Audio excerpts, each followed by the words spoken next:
Recording. There we go. Helping Parents Heal is a nonprofit organization dedicated to assisting bereaved parents to become Shining Light parents by providing support and resources to aid in the healing process. We go a step beyond other groups by allowing the open discussion of spiritual experiences and evidence for the afterlife in a non-dogmatic way. Affiliate groups welcome everyone regardless of religious or non-religious background and allow for open dialogue. Attendance today at the Helping Parents Heal meeting is voluntary, and we are here for the benefit of learning from and sharing with other parents whose children have passed away. It is understood that our discussions are intended to be confidential and are not designed to replace traditional therapy or spiritual counseling. Helping Parents Heal offers a wide variety of speakers to allow parents to be informed about many possible ways to heal, to connect with their children, and to learn about the afterlife. The views expressed by our guests do not necessarily reflect those of Helping Parents Heal, and we ask that you take from their presentations whatever may benefit you personally. With that, I'll turn it over to Elizabeth to introduce our guest tonight. Thank you, Brian. That was perfect. And you did it in 1 minute. So we're 7:01. I am really grateful to be able to present Jeff and Dr. Jeff. I love the names, and I also love both of these people who are so inspiring. I've been able to meet both of them personally, and they're as wonderful in person as they are just reading the books that they've written and being able to learn about their stories. I will go ahead and just read their bios that they sent in for the conference. Jeffery Olsen is a best-selling author and inspires audiences internationally with his intriguing personal story of perseverance and inner strength. In 1997, Jeff experienced a horrific automobile accident that inflicted multiple life-threatening injuries, including crushing both his legs. His left leg was amputated above the knee. The most devastating outcome of the accident was the loss of his wife and youngest son, both killed instantly. At that time, Jeff had profound spiritual experiences, which gave him insights and gifts not common in today's world. After almost 6 months in the hospital and 18 surgeries, Jeff found the courage to carry on, heal, care for his living son, and eventually thrive in his career and community contributions. In the emergency department of a major trauma center, Dr. Jeff O'Driscoll frequently communicated with souls who hovered between this life and the next. He saw people leaving their bodies at the time of death, and he experienced eternity with them. For 20 years, he refused to speak about his experiences. Now, in his award-winning memoir, Not Yet, and in venues across the country, Dr. O'Driscoll describes the otherworldly communications that began in his childhood, shortly after his brother died in a farm accident. His empowering message honors the divinity in every soul. In addition to writing and speaking, Dr. Jeff O'Driscoll offers one-on-one spiritual mentoring to help others realize their spiritual gifts and find their own answers. He also paints and sculpts. Jeff married Sheila more than 33 years ago. They have 5 children and 5 grandchildren. To learn more about Jeff, visit his website at www.jeffodriscoll.com. And maybe you could put that in a sidebar, Brian, if that's okay. And I am just so grateful to present both Jeff Olsen and Dr. Jeff O'Driscoll. Both of them, obviously, Jeff Olsen is a Shining Light parent. Jeff O'Driscoll is a Shining Light sibling. And thanks for being here tonight. Thank you for that nice introduction. It's great to be with you.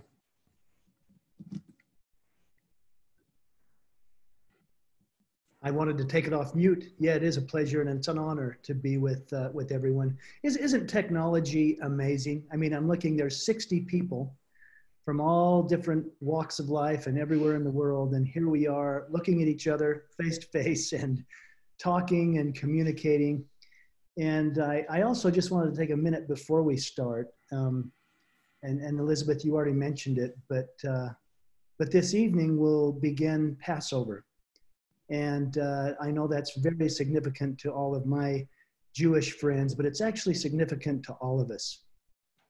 I've been thinking about the plagues in times past, and it's part of the human experience, I suppose, to have plagues. But gosh, it's my wish and my prayer as we gather together as those who have had loved ones pass, but that the Passover passes over us in these current plagues, in these current situations, that we all, hold our vibration high, and we do those simple things as far as washing our hands and not touching our face. And even this, Elizabeth and Brian, thank you for creating a situation where we can gather and be together, even though we're apart and quarantined. This is quite an effort, and I'm very, very grateful to be a part of it and to be with all of you. Yeah, I agree. I actually have Jewish heritage, and I frequently celebrate the Jewish holidays. I've celebrated Seder many times. So I love having the holy days of various religious traditions, and I kind of resonate with many of them. I don't limit it to just one. Yeah, I feel the same way. It was beautiful to experience the supermoon last night. And I don't know how many of you looked out your windows and saw the supermoon. I have this incredible relationship with the supermoon because it seems that there's always a supermoon the night before I have a presentation or an important gathering with people. And it was even shining brightly this morning when I woke up. I got up for the sunrise, and there was the moon just holding space for all of us. It's interesting how nature doesn't seem to be concerned about any of this. The blossoms are coming out, the birds are singing, and the moon is shining, and yet us in our humanity, we experience pandemics and all kinds of fear. But our intention tonight, and I know Dr. Jeff agrees, is that we step out of fear and we step into love. We step into an empowering place where we can connect and grieve in a healthy way, and yet also talk about the beautiful truths, I'll put it, when it comes to death and loved ones and angels and connections and even the circumstances of life. Dr. Jeff and I met, I suppose, if you say we met. Dr. Jeff was my level 1 trauma doc. He was the ER attending physician when I was life flighted from my accident to a level 1 trauma center. And the first time he saw me was unconscious, laying on a gurney in the trauma room there, as surgeons and doctors worked over my body to literally save my life. And it was right near this time of year as well. It was during the Easter season. In fact, just a few days ago, Jeff and I kind of quietly together remembered the 23rd anniversary of the accident and the day he and I met. Yeah. Dr. Jeff is good that way. He called me and reached out, and we had a conversation, and I didn't know if he knew, but I said, well, by the way, Doc, I said, you realize today is the 23rd anniversary? And he said, yes, I knew. And I suppose that's why he reached out. He's been a friend like that from the time that the accident happened, and we had no idea we would ever be doing this. I was very tight-lipped about my near-death experience, and I was grieving so bitterly I could hardly speak the names of my loved ones who had passed without just falling apart and crying. And yet the doc, in sharing his heart with me as a doctor, and that's probably the biggest miracle, is that a clinician would reach out to a patient and connect in such a way. But it was a safe place for me to talk about those things while I grieved, and to realize that what had happened to me and him and to everyone involved was very real and tangible, and was not a figment of anyone's imagination, but was something that we actually shared together. And that's why Dr. Jeff and I do this together, is it's a shared death or a shared passing experience. Me having lost my loved ones and having passed myself and come back, but Dr. Jeff being a part of that and having experienced so many incredible things as an ER physician over the years when it came to people coming into and leaving this realm. And I don't know where we want to start. I think we'll probably just start with, with a little bit of background, and we'll talk about the accident. I know Dr. Jeff has things to share as a shining shining light sibling. You call them shining lights or shining stars, Elizabeth? Which is it? Shining light sibling, shining light parent. And that comes from Suzanne Giesman, actually, not from me. So anyway, but yes, thank you, Jeff. You know, I think that there was something bringing us all together. It kind of resonates with me. And about a year and a half or so ago, when I was just starting on some of the spiritual journey I'm on now and starting to help people and meet with them one-on-one for intuitive mentoring, I did some reworking of my website, and I had something come to me that just really felt good. It felt right. And I bought the domain name. So if you can't remember, if you don't know how to spell my name, you can find my site. It's helpingsoulsheal.com. So it felt right to come to Helping Parents Heal. And just last week, I did actually a presentation with Helping Fathers Heal. So we're helping souls heal wherever they are. Yeah, that's the incredible thing about this life's journey. We all have unique circumstances. We all have unique experiences. And yet the emotions of all of that seem to bring us together in unity. You know, I mean, we can't even articulate. There aren't words to explain what it feels like to have a child pass, or have a spouse pass, or have a sibling pass, even to have a parent pass, I suppose. I haven't experienced that yet. But one of the deepest pains of my experience and my journey here thus far is that of having a child pass. It's a sorrow and a grief that I suppose is only known by those who have experienced it. And, you know, for Dr. Jeff and those of you who are Shining Light siblings, my heroes are my brothers. And gosh, I don't know what that would be like to have a sibling go, but it was my siblings, it was my brothers that really brought me through my accident. And without them, I don't know what I would have done.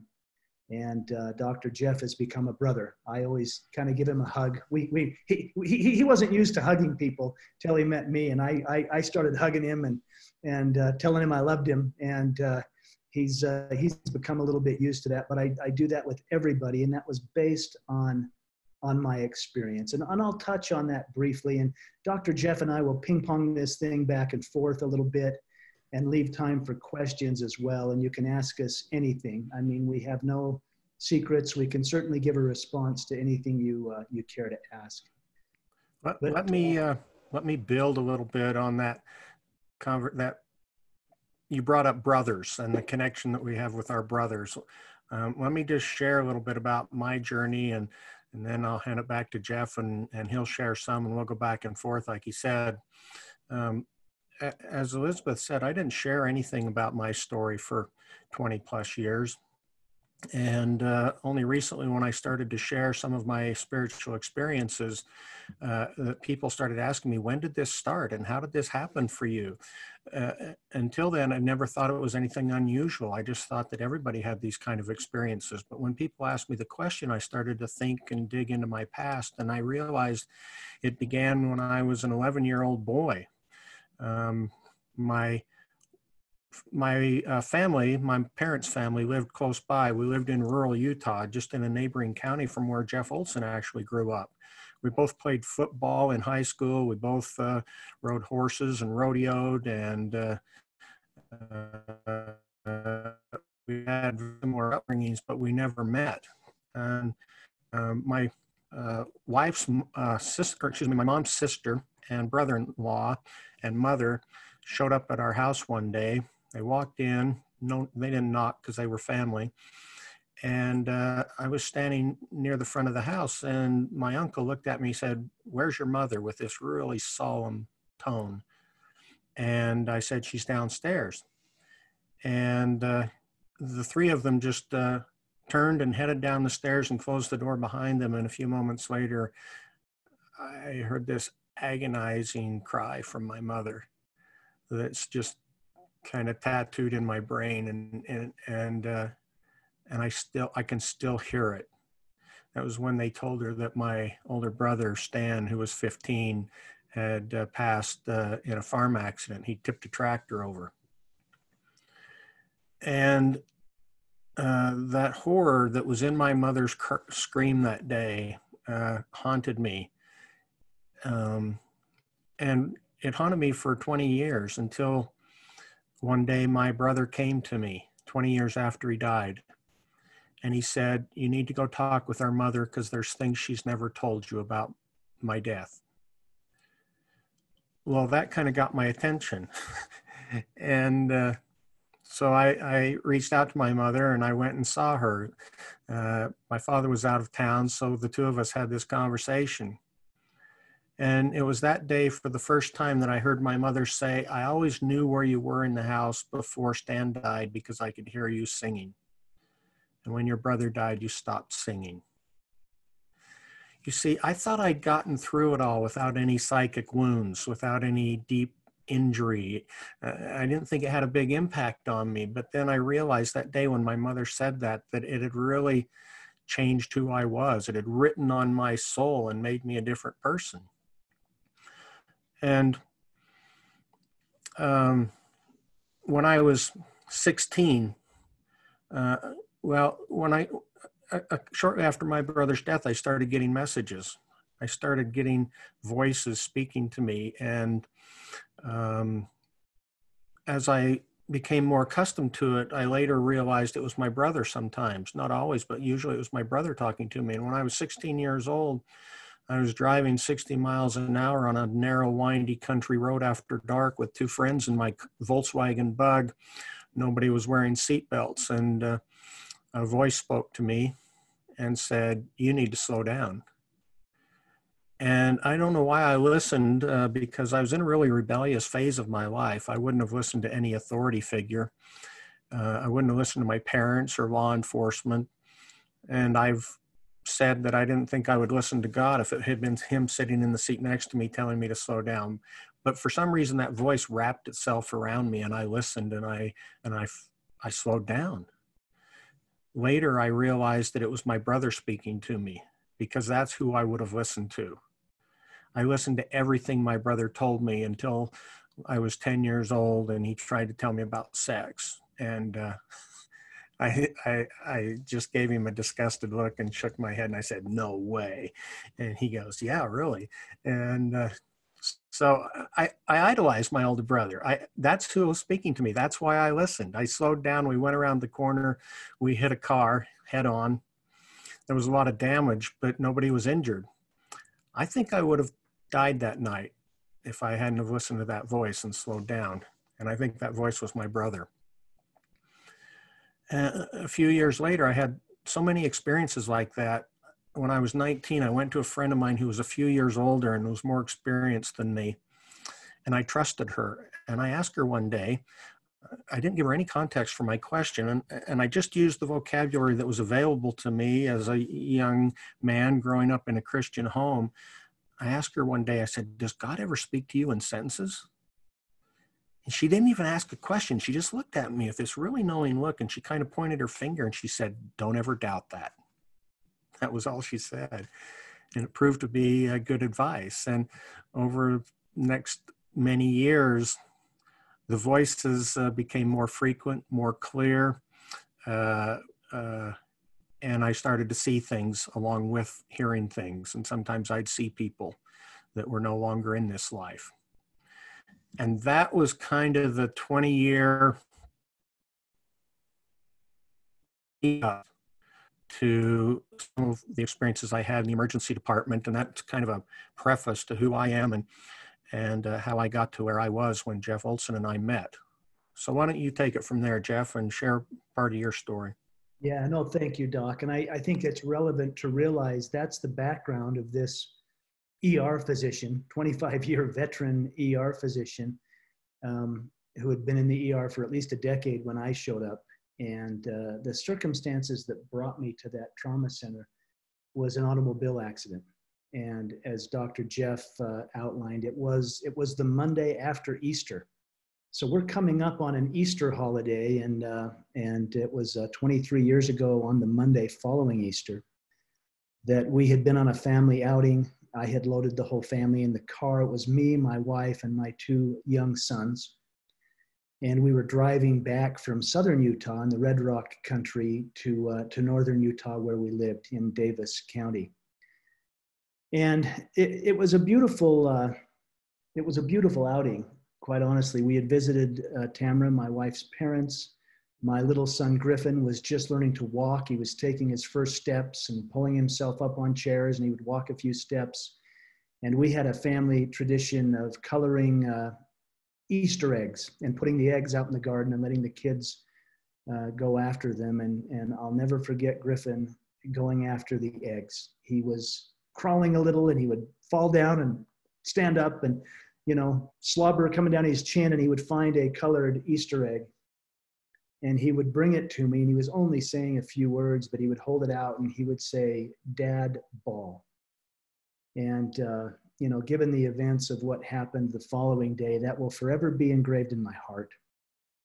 This little boy and his joy on Easter morning, finding colored eggs and thinking they were balls and wanting to share that with me as his dad. And it was that following Monday, we put everyone in the car and we were driving back. And I want to touch on just a couple of things, and I've touched on this before, but it's so important. And it's so important, especially in the times we're in. But as I was in the car and I was getting ready to pull away from the curb, my wife, Tamara, said to me, "Wait just a minute. I want to go say goodbye to Mom and Dad one more time." Now, there were her parents out on the porch waving, as Grandma and Grandpa do. And I thought, gosh, we've hugged, we've said goodbye, we're in the car, let's go. But I put the car in park and I watched as she unbuckled and ran up to the porch. And I noticed that she not only hugged her mom and dad, but she kissed them. She kissed both her mom and dad, and then she came running back to the car. And the only reason I share that is in that moment, nobody knew anything that was going to happen. None of us were aware that that was literally the last goodbye. But I bring it up because it's that whisper. It's that little whisper. She just had that feeling.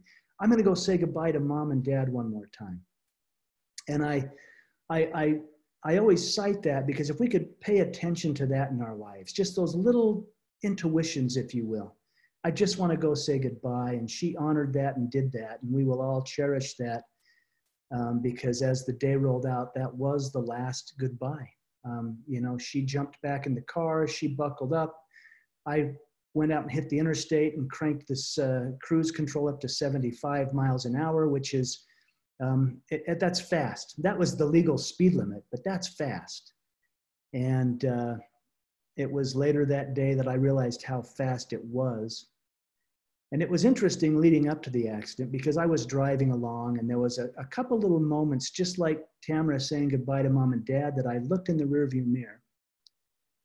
And at one point I just glanced to look at traffic. Life, it's a moment. It's a second. It's nothing, but I just glanced to see where traffic was. And there was Griffin, my little 14-month-old baby boy who had been hunting the Easter eggs.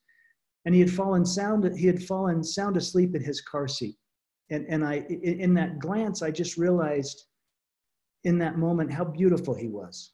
I thought, gosh, look how long his eyelashes are, and what a miracle. He had been a miracle baby for us. We were told we probably wouldn't have more children, but he came.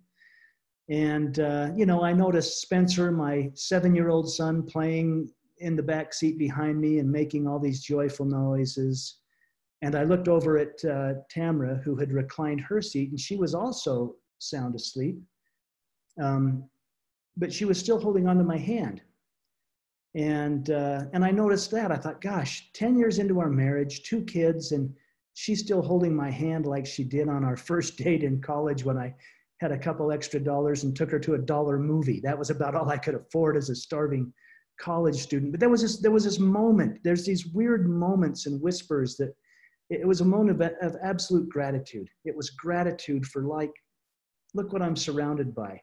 Look at this incredible family that has manifested in my life. And of course, my attention went back to the road. And it was about an hour after that that it all came apart. I mentioned 75 miles an hour. There was reports of crosswinds. There was reports of a red pickup truck that was driving erratically on the interstate. The hardest recollection is that what I believe happened is that I dozed off at the wheel for just a second. When you just nod off, and the car swerved to the right, and I overcorrected to the left, and in doing so, I lost control of the car, and it began to roll. Not off the road, but down the road at 75 miles an hour. And it was a horrific accident.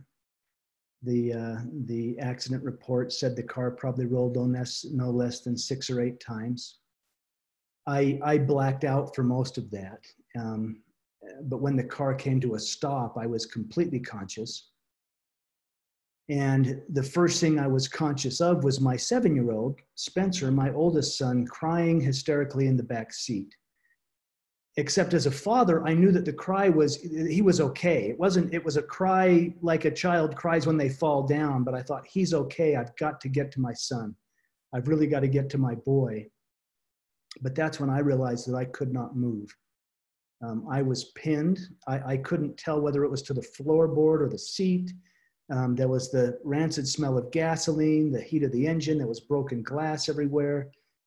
And I wasn't aware of my injuries, but what had actually happened is that both of my legs had been crushed and shattered. My left leg was eventually amputated above the knee. L4 and L5 in my back had been damaged. My right arm had almost been torn off. It had been torn completely out of the rotator cuff and then lacerated underneath it. My lungs were collapsing under damaged ribs, and the seat belt had cut through my midsection and ruptured on my intestines. It was a horrific accident. I wasn't aware of that because all I knew is my son was crying and I wanted to get to my son, but that's when I realized that no one else was crying.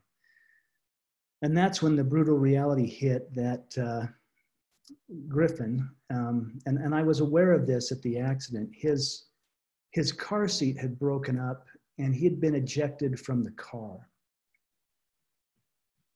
And in the terror of that moment, it was just like, where's my little boy? What happened? And it's almost like spirit told me. I knew there was a knowing that he's gone, which in some ways was overwhelming. And in other words, it's like, at least he's not suffering on the side of the road somewhere, but it was, I can't, words are inadequate to explain that horror. And then I realized that Tamara next to me, because she had reclined her seat back and was sleeping, the seatbelt had not restrained her properly. And she had suffered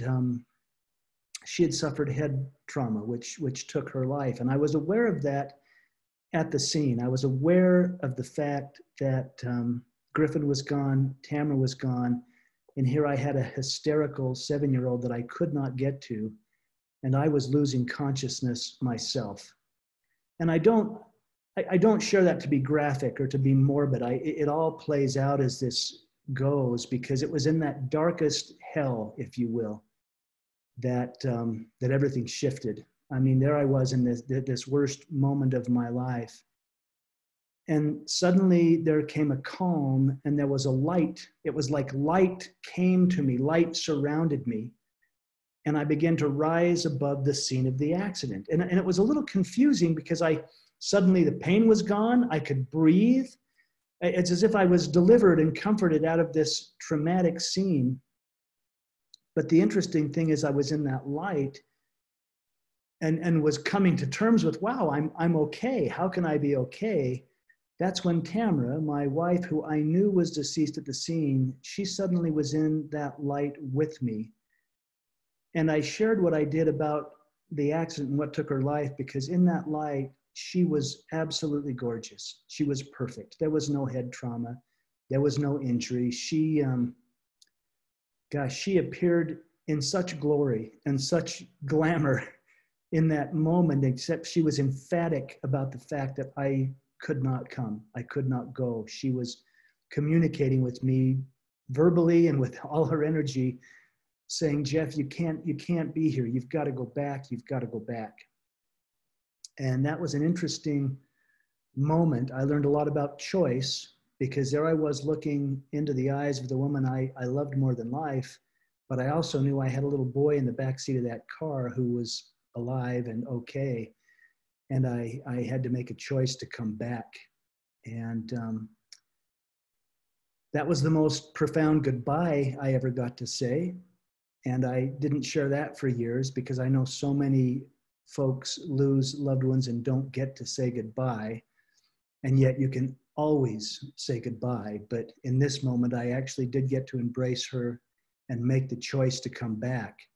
And that's when I found myself wandering around a busy level 1 trauma center. And I had no concept of time. I knew I had crashed the car. I had said the most profound goodbye I would ever say. I later found out people had arrived at the scene. They were able to see the Spencer, my 7-year-old, who basically walked away from the accident. He was banged up, but physically he walked away. Emotionally, he thought the whole family was gone.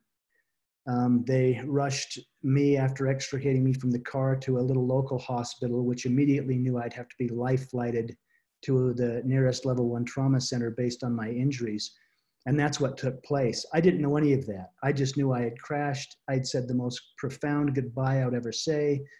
And then I found myself wandering around a trauma center. And this was profound too, because I was encountering and seeing the patients and the doctors and the nurses and the families of the patients, but I was seeing them in a profound way. I knew them. I felt a oneness and a connection with them. I knew their love, their hate, their joy, their challenges. I felt their lives as if they were my life. I felt their abuse or their heartbreak. I felt their joy or their anticipation in a very, very profound, connected way.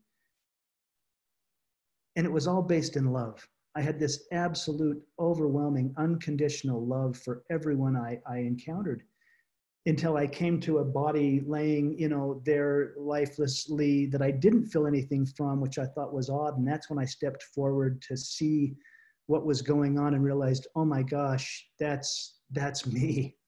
Except it was not me. I was having this profound connected experience, but that was my body or my skin suit. That was the thing I had been having this mortal experience in, and I knew I had to get back in it. And this is probably a perfectly appropriate place to volley back to the doctor, because that's probably when he first met me, and as Dr. Jeff will share, met Tamara as well. I was on duty that night. As Jeff said, it was just after Easter, and so I was and it was Passover. It was, and so I was kind of in a spiritual place in my life anyway, because those are times of the year that I commemorate. Those are holy holidays that I think about and ponder and prepare for, sometimes with fasting and meditation. And I was going about my duties elsewhere in the department, completely happy to not be seeing the next trauma that was flying in. We get a phone call in advance of a plane or a helicopter landing that tells us what's coming, what their injuries are. Although it sounds kind of morbid, one of the important pieces of information that's communicated is were there occupants in the vehicle who lost their lives. And the reason that's important is because it tells you something about the amount of energy absorbed by the occupants to the vehicle, and it gives you a clue as to what their injuries might be and what kind of care they might need. So although I had no intention of being involved in Jeff's care, I was aware that his wife was deceased, that his 14-month-old son was deceased, that his 7-year-old was being taken to the nearby children's hospital. And I knew about Jeff's injuries, physical injuries. There was one person in the department that knew something about my spiritual experiences, and she was a nurse whom I call Rachel in my book. And Rachel had spiritual experiences of her own. Sometimes she'd tell me about them, and they were so profound they'd make me weep. And she pried out of me, not long after we met, some of my experiences. And so we were pretty close. And she was there in the ER that night working with me. And she came to me and she said, "You have to come to the trauma room." I said, why? I don't have to go to the trauma room. I'm busy. There's other people taking care of it. And she goes, no, you have to come. His wife's there. I said, whose wife? What are you talking about? She said, his wife's there. You have to come. And as she said it with the tone that she had, it kind of registered to me what she was saying. And I walked with her down to the trauma room. Jeff was motionless. He was unconscious on the gurney. And there was a team of providers around him. I had absolutely no responsibility for his medical care. But I walked into the trauma room, and standing in the air above the gurney looking down at him was his deceased wife, Tamara. And it was one of these experiences that you hear described that always fails words to try and share with somebody. It was like a TV show that somebody had turned the volume down, and everybody in the room was still talking to each other and still hearing each other. But for me, it got all quiet. And Tamara filled the place with light and glory, and some of that spilled into me and took me to a more spiritual place. She proceeded to communicate to me the profound gratitude she had for what we were doing to save her husband's life. And although I'd never met her, I knew her. And I knew Jeff at the same time. And I knew that he'd live despite his horrible injuries, and that there was something in his future. There was a reason that he would live. And I understood all this in an instant. And I walked over and looked down at Jeff on the gurney. He had a badly injured leg. And as a medical physician, I knew something about the potential consequences of his knee injuries. I checked the pulse in his foot, and I thought, or maybe I said it out loud, he's going to lose the leg. I knew he was going to lose his leg. And as I looked down at Jeff on the gurney, I could still see Tamara standing in the air behind me, because I could see in all directions at the same time. And although it seemed like a physical, tangible substance to her, I could also see what was beyond her. It wasn't like it was translucent, like she was translucent, like is portrayed in movies. It was more like I could see everything, and there was no physical obstructions to my vision in any direction. And this nurse, Rachel, that drugged me into the trauma room that night, had the same experience.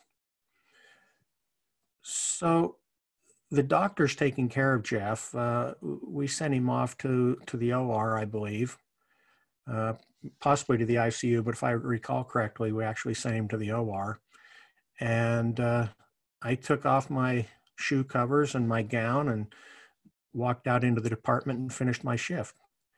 And I wrote in my journal that night I think I wrote, it was an interesting experience, because I write very cryptically in my journal. I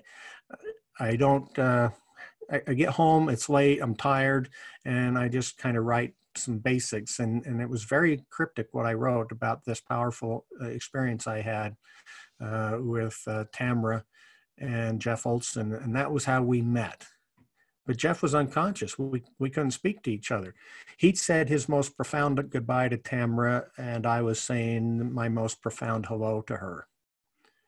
And she wasn't done coming to me either. She's come to me a number of times since, and maybe we'll talk about those a little bit more as we go forward. But I didn't see Jeff for another month. And a month later, the same nurse, Rachel, came to me and she said, we have to go see Jeff. I said, no, we don't. And she goes, yeah, it's important. We need to. I said, listen, if you want to go see some perfect stranger and tell them about your spiritual experience, you go right ahead. But I don't feel any obligation whatsoever to share my spiritual experiences with a total stranger. But she persisted, and she drugged me, kicking and screaming, up to Jeff's hospital room to tell him about the experience we'd shared with regards to Tamara. And I don't remember this. Jeff told me this 20 years after the fact. He said, yeah, you didn't say much. You just kind of stood in the corner and leaned against the wall.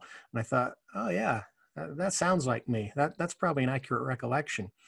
But why don't you tell that when we re-encountered each other a month later? Why don't you tell it from your perspective, Jeff?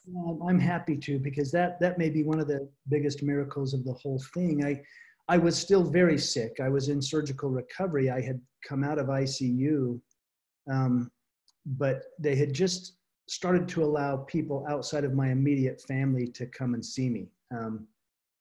And, you know, there was many reasons. I mean, the abdominal injuries were still wide open. They had to be packing those. I had immense infections. But people from my neighborhood and people from work and from my congregation had started showing up. And here came in this man and woman that I assumed was a couple. But they then introduced themselves as two members of my trauma team.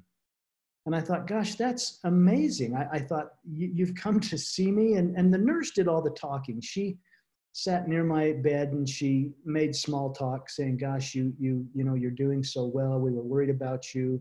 You seem to be making great progress. And then she started to cry and she grabbed tissues. I still remember I had tissues on my little stand there by the hospital bed, and she began to wipe her eyes, but she got very serious and she said, we need to tell you why we came. And she then accounted to me of how they had experienced Tamara in the operating room, how she had appeared to them. Now, keep in mind, they had no idea who I was. They had no idea I had had a near-death experience. They were coming on blind faith to share this thing with this patient on an impression. And gosh, you know, I just want to pause. I wish we were somewhere we could just give a huge hand to our medical staff and those people that are in hospitals that are serving and healing and caring for, even in this current pandemic. But here was a clinician team that had come to see me and share with me something very sacred. And as I listened, I just began to weep, thinking, wow, so everything I experienced, not that I ever doubted, it was so real to me, but it was very validating to suddenly have this clinician, a nurse and a doctor sharing that they had had a profound experience at the time of Tamara's passing, and Griffin as well. And so I listened to the nurse, and I really didn't say much either. I was just choking back the tears, and I'm sure they probably ran freely down my cheeks. But I looked over at the doctor, you know, kind of leaning in the corner, it was almost a nonverbal communication, just acknowledging like this really happened. And he said, yes, we experienced your wife. And I asked him, what did she say? And when he told me she was simply sharing her gratitude for what we were doing to save your life, that's when I just burst into tears, because I thought, exactly, that's her. That's exactly what she would have done. And gosh, suddenly I had this safe place. I mean, here was a doctor, and ironically, Dr. Jeff had left his number with me before he left that day. And he can talk a little bit about maybe the reasons why he did that. But here I had this safe place. Here was a doctor that was saying, we experienced your wife who was killed at the scene of the accident. And I knew I could begin to maybe share with him some of the things I had experienced. And that didn't happen till even later down the road. I didn't share much that day, but I knew it was a safe place. I thought, if I'm crazy, he'll put me in the psychiatric ward and get me the care that I deserve. But it was beyond that. I thought, this isn't family. This is virtually a stranger, and yet we have this common ground of having had this profound experience. And Dr. Jeff, maybe you can explain why you felt inclined to leave your number as a doctor with a random patient in the hospital. I've tried since to commit Jeff to the psych ward, but I still haven't quite decided whether he's completely sane. The fact that I left Jeff my personal number speaks to the fact that there was some connection there that day.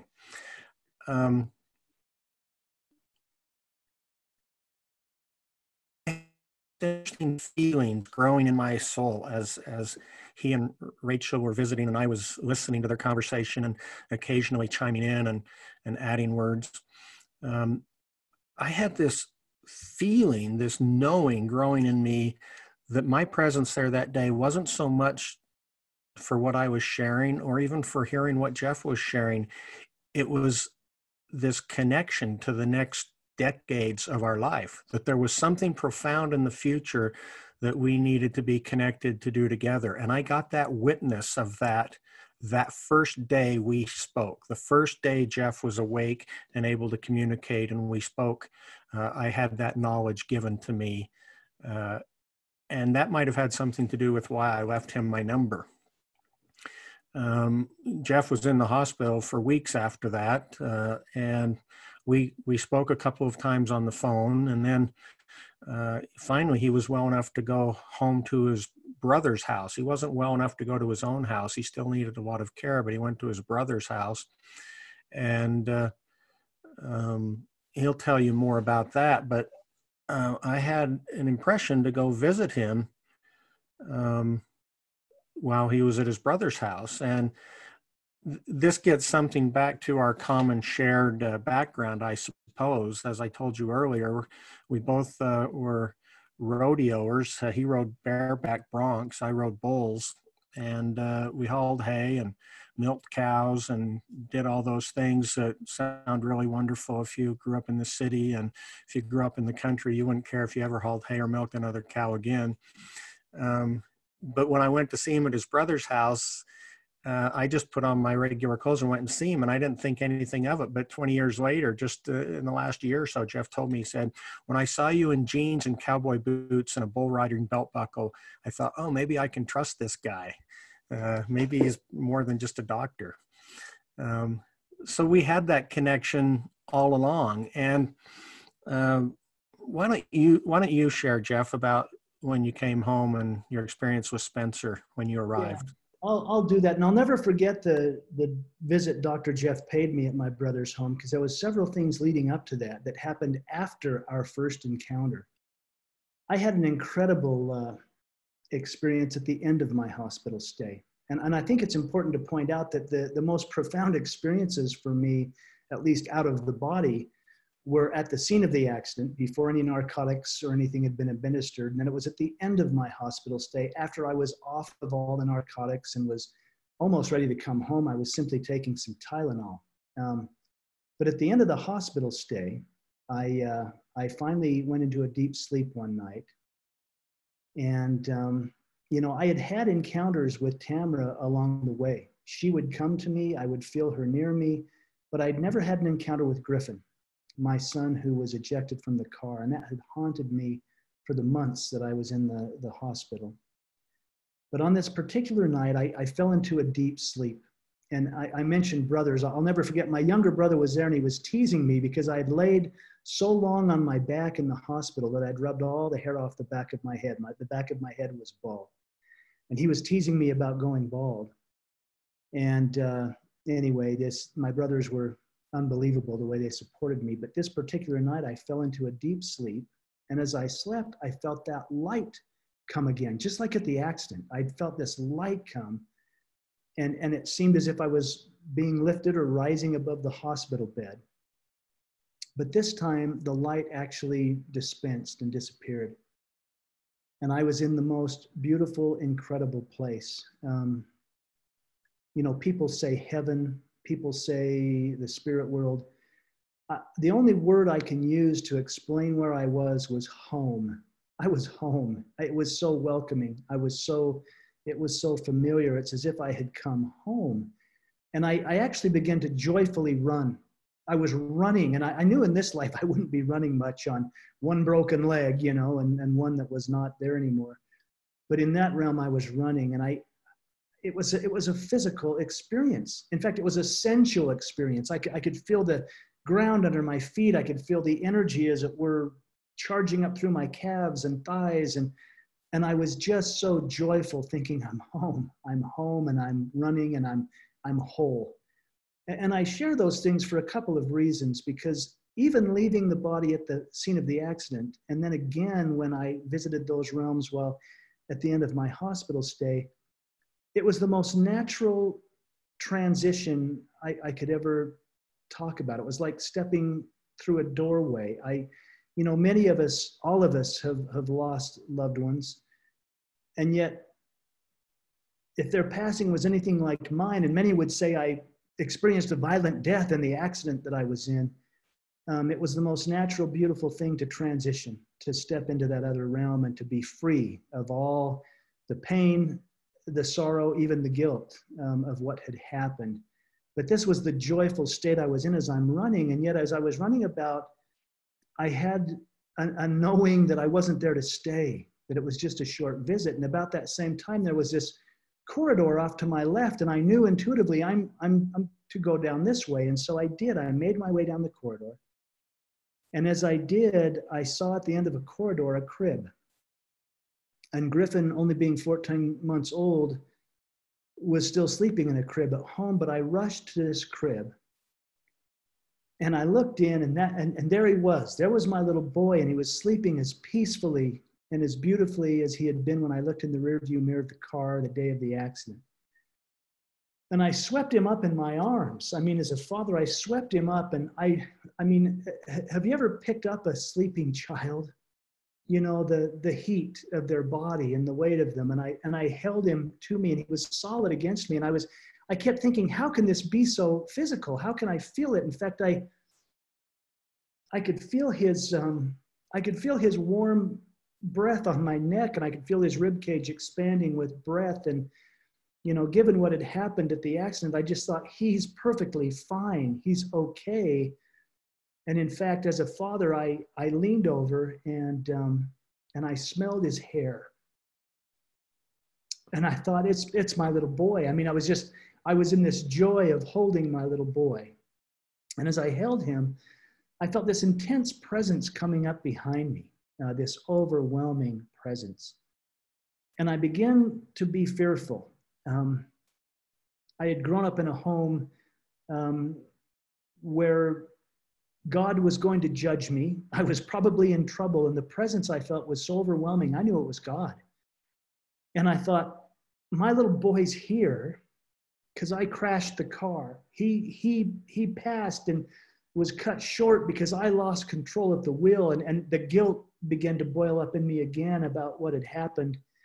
And I had this thought thinking, I hope some way I can be forgiven.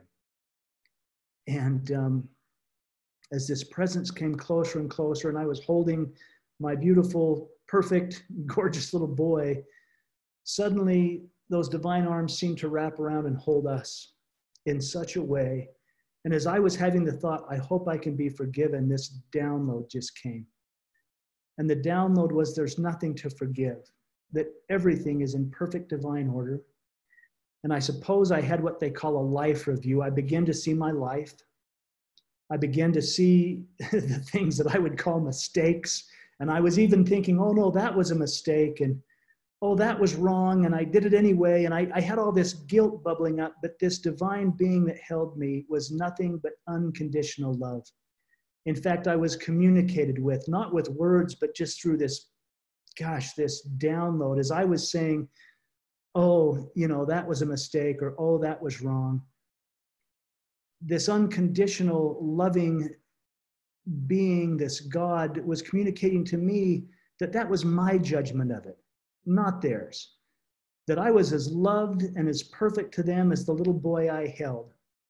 And I thought about Griffin picking up those Easter eggs, you know, and slobbering and falling down and saying they were balls. And I realized that if I loved my little boy that much, and he's that perfect, that not only me, but every one of us is loved by divine souls in such a way that we're perfect. You know, as we go about this life and we make our choices and experience the results of our choices, the entire universe is literally cheering us on and saying, look at our children, they're learning to walk.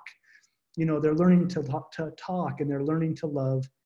And I was overcome with the amazing, overwhelming love of what I had called God in my life. And now it almost seems like a more affectionate term and relationship as dad or mom or a parent. And in all that, I was given a choice too. And I've learned that free will is probably the only cosmic rule in the universe. We always get to choose. And I was told I could choose to be mad at God, you know, thinking, how could this possibly happen? How could half my family die? How could my leg be cut off? And that was a choice, and that could be honored. Or I could beat myself up for the rest of my life because I was driving the car, and that was certainly a choice.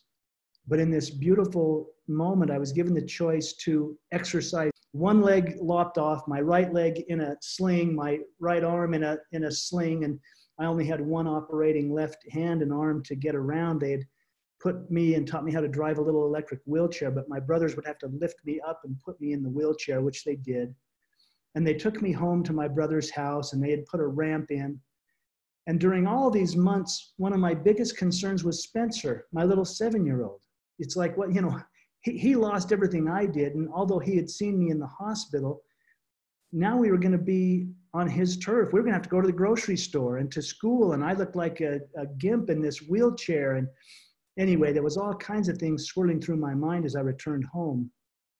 And as the car pulled in the drive, there was Spencer, you know, looking out the window, watching my brothers, his uncles, pull up. And he was watching as they picked me up out of the car and put me in the wheelchair. And I kept thinking, how's he going to accept me? How's he ever going to accept me like this? I was the rough and tumble dad that would run and throw him in the air. And yet I was never going to be the same. And I began to make my way to the house, and he came running out the front door. And I thought, will he ever accept me this way? And he ran toward me, and then he ran right past me. He went right past me, barely acknowledged I was there. And I thought, well, I knew this was going to be hard. And I continued to make my way up to the ramp to turn to go into the house. And as I did, I just checked to see where he went. And I realized that what he had actually done is he had run across the street, and he was knocking on all the neighbors' doors. And he was saying, come out, my dad has made it home. My dad made it home. Come see my dad. And I realized that all my judgments of myself were certainly not his. He saw me as a hero, even though I saw myself as a crippled, broken man. And he did come after he knocked on the doors, and he threw himself on my lap, which just about killed me because I still had all the sutures from the abdominal surgeries. And he threw his arm around my neck, and we had a very beautiful conversation about what it was going to look like for me to get well. He was a Star Wars nut. So I told him, I said, they're going to get me a neat Darth Vader leg, and they're going to teach me how to walk again. And I said, you're going to have to handle it like this for a while, though. And we still laugh about it. He's all grown up and married now, but he said to me on that occasion, he said, Dad, if you were nothing but a puddle of blood, I would still love you. And the reason I share that is this. I had a profound epiphany that day, maybe as large as the one I had in the other realms. As I sat in a wheelchair in this realm and held my surviving son, it was no less divine than being in the heavenly realms holding my son that had passed. I suddenly realized heaven is right here, and there's nowhere to go. There's nothing to become. It's to simply be, and to be aware of and aware of the perfection in every moment and the choice we get to make in every moment. And that set the sail for many things. And that was shortly before Dr. Jeff came to the house to visit me. And I felt safe enough to share with him what had happened with me in the other realms when I was able to hold Griffin and pass him over to God. And that was an incredible beginning of a friendship that's now gone on for 20 years. And Jeff, I'm going to kick it back over to you because I've talked too long, but I'll let you take it from here about some of the other things that went on and some of your gifts as you've worked in the ER and as you've brushed against spirit so closely. Jeff talks about sometimes I've heard him say that as he was struggling in the hospital, he had one leg in heaven and the other on earth. And I guess we all know now which one they cut off because he came home with one leg and he's still here on earth. You know, Jeff talked a little bit about the feelings of guilt and being the driver of the car and whether he could be forgiven. I don't normally share this, but because, you know, we're talking here as parents, I want to share this because it was profound for me when I finally learned this. That day that my brother died, when my mother let out that cry that riveted itself on my heart, something else happened. I was standing in near the living room when my father came home from work. And he walked in and he turned the corner and he saw my mother sitting on the couch. And he walked across the room and he sat down on my mother's lap and he buried his head on her shoulder and he just wept. It was the first time I'd ever seen my father cry. And I didn't know for a long time what had happened before that and why it was so powerfully painful for him, in addition to the passing of his oldest son. While my mom's family was in the house telling her, our ecclesiastical leader had driven the 20 miles down to where my father worked and was going to tell him and drive him home. What I didn't know for many years was that my brother had come to my father early that summer and he said, "Dad," excuse me, he said, "Dad, I want a new pair of cowboy boots." And they were like $150. They were expensive back then. And my father didn't make a lot of money. He said, "Well, I can't afford that, son." And my brother said, "That's okay, Dad. I'll earn the money. You don't have to pay for them. I'll earn the money." So he went and got a job on a neighboring ranch. He wasn't working at home when he tipped the tractor over. He was working in a different part of the county. And just less than 2 years ago, my brother came to me again. I was in a Reiki session, and quite unexpectedly, he came to me and he took me by the hand. And I don't know how to explain how time and space are suspended in these experiences, how the barriers fall away and things happen the way they do. But he took me by the hand and he led me through this profoundly glorious place that I think most people would call heaven. And he showed me my life in review. And he showed me the profound days in my life where my trajectory had changed. And he showed me that it was him that had intervened on those days on my behalf. And then he looked at me and he said, "Go tell our parents not to be sad anymore. Tell them I'm okay. And I want them to be happy when they talk about me." It took me a few weeks to work up the courage to go talk with my parents. They learned about my spiritual experiences when they read my book. So after they read my book that I just published a couple of years ago, my parents both said, "How come we never knew any of these things about my experiences?" But by now they'd read my book. And so I went and sat down and visited with them. And I told them this about my brother coming, about Stan asking me to come and talk with them and tell them not to be sad anymore. Because my parents, after more than 40 years, getting close to 50 years now, they still cry every time I talk about my brother in any but the very most superficial of ways. And here he was saying, "Don't cry anymore, I'm okay." And I shared that. I didn't realize initially that my brother had sent me there to have an experience, and that wasn't the whole message. But when I shared that, my father told me something he'd never told me before, ever. He told me about how Stan had come to him and asked for those boots, and he said he couldn't afford it. My brother went and got this job to pay for the boots. And when my father came back from lunch, on the day my brother died, he came back from lunch, and here's the ecclesiastical leader sitting in his office at work. And the man looked at him and said, "There's been an accident. Stan's hurt."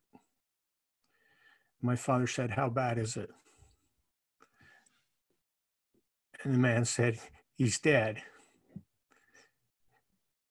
And my father said, "My son's dead over a pair of cowboy boots." He'd been carrying that guilt for all this time. And when he told me that, my brother communicated with me and he explained, "This is why I sent you with this message. Tell him not to feel guilty. It's not his fault." And the reason I think it's so important for me to share that in this group in particular is because so many of us carry some measure of undeserved guilt. So many of us think we could have done something different. And so often when I meet with people, they miss the signs and the signals that tell them otherwise. When I met with Helping Fathers Heal last week, one of the fathers told me that he was still struggling with the passing of his daughter, and he didn't feel like he'd had any closure or any closeness or any answers of any kind. And then he said, you know, I had a dream, one dream. He said it was really short, and all it was my daughter was leaving the house, and I was trying to stop her, and she said, "No, Dad, you can't stop me. I need to go. I'm going to go." And I stopped this father and I said, "Don't you see what that dream was telling you? She's coming back to tell you, I'm going to go, Dad, and you can't stop me. Don't feel guilty about it. It's not your decision. It's mine. I'm going." So with that little bit, I would say, and Jeff will echo this because we've talked about it so many times, I know. And as I said, he was talking about that guilt he felt about driving the car and stuff. If any of you are carrying unresolved, undeserved guilt, let it go. It doesn't serve you in any way. Your deceased loved ones want you to be happy. And the best way to honor them is to live well and to be happy and to think of them with a smile. So that's a little bit of a detour from our usual presentation. Let me turn it back to Jeff and he can take over for a bit. It's actually perfect, Doc. Can you see why I remained friends with this guy for so long, particularly in my grief? And I do want to echo that. I mean, life moved on for me in incredible ways. I did get the Darth Vader leg and I learned how to walk and I got back to work and I was raising our son and angels came. Sometimes angels were Dr. Jeff or my brothers or my mom or neighbors or sometimes even strangers.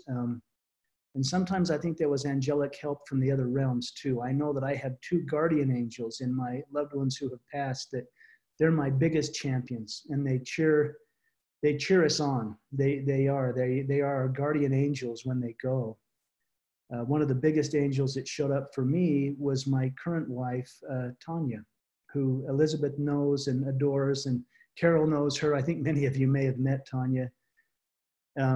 If there's a hero to my story, it's got to be my dear wife, Tanya.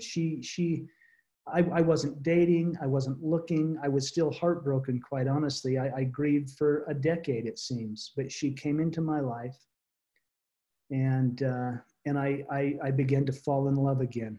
And I had guilt about that, just like Dr. Jeff said. I had guilt about that. I remember going to my wife, Tamara, my wife who had passed her grave. Jeff had guilt, about feeling guilty.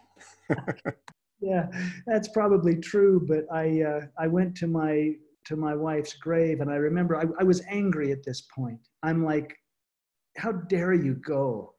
I mean, here I am trying to raise our son. I can't even walk right, and you're in that beautiful place. And I was just venting, I suppose. But as I did so, I swear she came to me. I don't see her, but I felt her. I felt her standing there as if she had come and put her hands on my shoulder as I was hunched over, sobbing into the lawn on the gravesite. And what she communicated was so interesting because she said, "Don't berate me. I loved you enough to go." And I thought, what? You loved me enough to go? And she began to communicate. She said, this was all part of a contract. I would have loved nothing more than to stay and grow old with you. But we had a deal. You wouldn't be learning. You wouldn't be growing. Your soul would not be stretched the way it is had I stuck around. And I loved you enough to go. So don't berate me for loving you unconditionally, even in my departure. And of course, I was in that argument mood. I was angry. And I said, well, I'm having feelings for another woman. And she actually laughed at me and she said, of course you are. I know who you are.